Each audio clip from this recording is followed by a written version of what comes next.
I'm 74 years old, and I'm about to tell you something that might upset you. Everything you think you know about getting older is completely wrong. And the worst part, the people who should be telling you this, your parents, your teachers, society, they're either lying to you or they don't know themselves. You see, I spent the first 51 years of my life believing the same lies you probably believe right now. I thought I had it all figured out. I had the career, the house, the respect of my peers. But at 53, something happened that shattered everything I thought I knew. And what I discovered in the 21 years since then has completely changed how I see life, death, and everything in between. But before I tell you what happened, I need you to understand something. The reason I'm making this video isn't to impress you or to make myself feel wise. I'm making this because I'm running out of time, and there are things you need to hear before it's too late. Not for me, for you. At 53, I had what doctors call a cardiac event. That's a fancy way of saying my heart tried to kill me.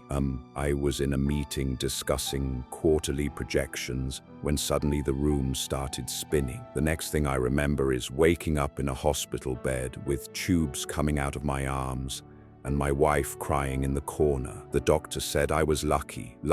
I had just come face to face with my own mortality, and they called it luck. But you know what? They were right, because lying in that hospital bed with nothing to do but think, I realized something terrifying. I had been living my entire life on autopilot. I wasn't really alive. I was just going through the motions, checking boxes, trying to meet everyone else's expectations. And here's the part that haunts me to this day. If I had died that day, if my heart had stopped permanently, what would I have left behind? A nice house, a retirement account, a collection of achievements that nobody would remember in 5 years. Let me tell you the biggest lie you're probably telling yourself right now. I have time. I'll do that later. When I'm older, I'll finally live the life I want. I see young people in their 20s, 30s, even 40s, and they're all saying the same thing. When I make more money, then I'll be happy. When I get that promotion, then I'll relax. When the kids are grown, then I'll travel. When I retire, then I'll finally do what I love. Let me save you 51 years of regret with one simple truth. That day never comes. You know why? 'Cause the goalposts keep moving. You get the promotion, and suddenly you need the next one. You make more money, and suddenly you need more money. You're always chasing something just out of reach. And before you know it, you're 71 years old, wondering where your life went. I did this. I spent 31 years climbing a ladder, only to realize when I got to the top that it was leaning against the wrong wall. And you can't climb back down and start over. Time doesn't work that way. Here's something nobody tells you when you're young. Success is a terrible goal. And I say this as someone who achieved everything I set out to achieve. I made partner at my firm. I bought the house. I had the respect of my colleagues. And you know what? None of it mattered. You achieve your goal, and for about 48 hours, you feel amazing. Then the feeling fades. You're back to baseline. Now you need a new goal, a bigger achievement, more validation. It's a hamster wheel. I had a friend who died 3 years ago at 69, worked 70-hour weeks his entire life, built a multi-million-dollar business, never took a real vacation, kept saying he'd slow down next year. Next year came and he had a stroke. At his funeral, his son said, "My father was a successful man, but I barely knew him." Is that the legacy you want? Your regrets won't be about the things you did wrong. They'll be about the things you didn't do at all. I don't lie awake at night thinking about failed business deals. Those don't matter. You know what keeps me up? The trip to Japan I never took because I was too busy. The relationship with my brother that I let deteriorate. The book I always wanted to write but never started. The time I didn't spend with my kids because I was working late. These things eat at you. The missed opportunities, the roads not taken, the love you didn't express, the risks you didn't take because you were afraid, the people you love,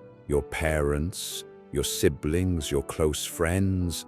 You think you have unlimited time with them. You don't, and one day that time will run out. My father died when I was 46. We had a complicated relationship, and I was always too busy to really work on it. I kept thinking we'd have time to talk when I was less busy. We never got that chance. Heart attack, gone within hours. And you know my biggest regret?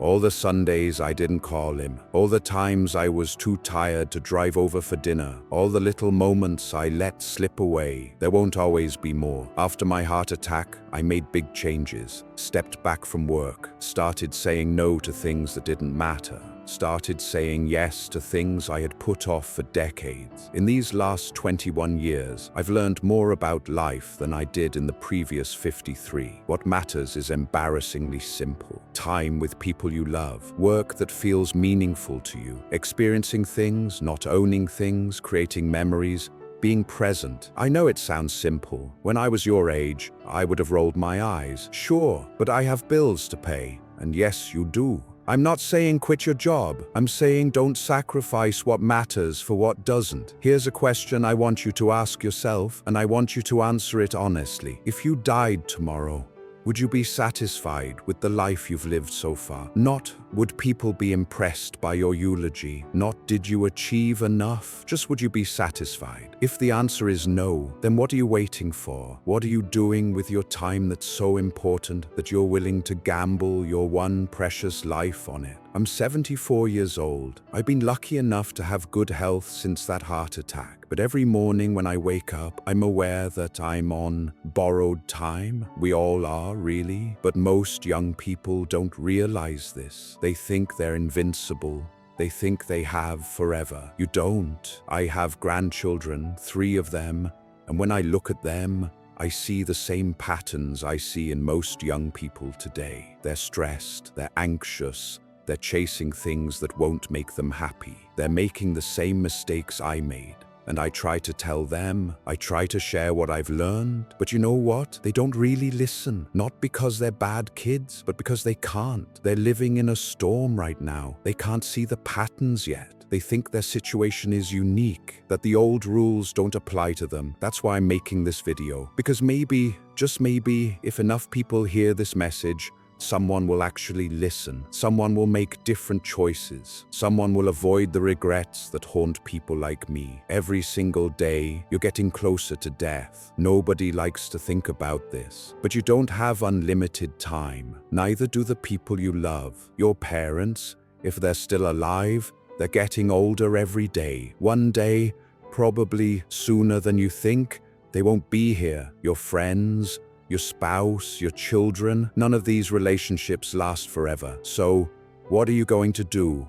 Keep putting off that phone call? Keep postponing that trip? Keep telling yourself you'll make time later? Or are you going to wake up today and start living like your time is limited? Because it is. If I could go back and talk to my 31-year-old self, here's what I would say. Stop trying to impress people who don't matter. Stop sacrificing your health for your career. Stop putting off joy until someday. Stop waiting for permission to live the life you want. Start calling your parents more often. Start taking the trips you dream about. Start doing the things that scare you. Start saying no to obligations that drain you. Start saying yes to experiences that fulfill you. And most importantly, start now. Not next year, not after this project, not when you have more money or more time or more whatever. Now, because I promise you the perfect time will never come. Life will always be messy and complicated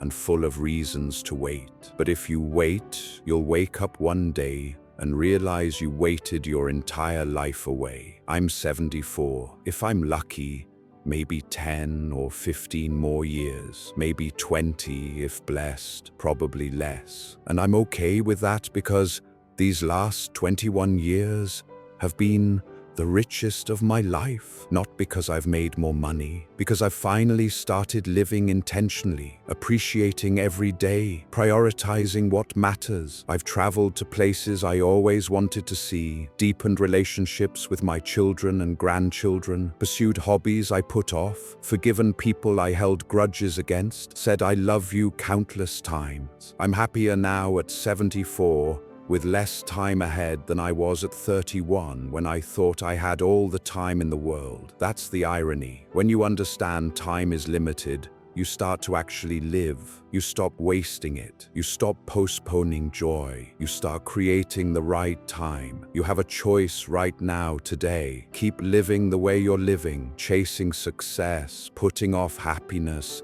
telling yourself you'll make time later, or wake up. Realize time is running out faster than you think, and the life you're waiting to live needs to start now. I can't make this choice for you, but I can tell you, you don't want to be 74 looking back, wishing you made different choices. Don't waste 53 years figuring this out. Learn from my mistakes, live intentionally, prioritize what matters. Stop waiting for someday. Someday is today. It always has been. If this resonates, share this video, leave a comment, tell me what you're going to do differently. Subscribe, because I have more truths to share and not much time left. The clock is ticking. What are you going to do with your time?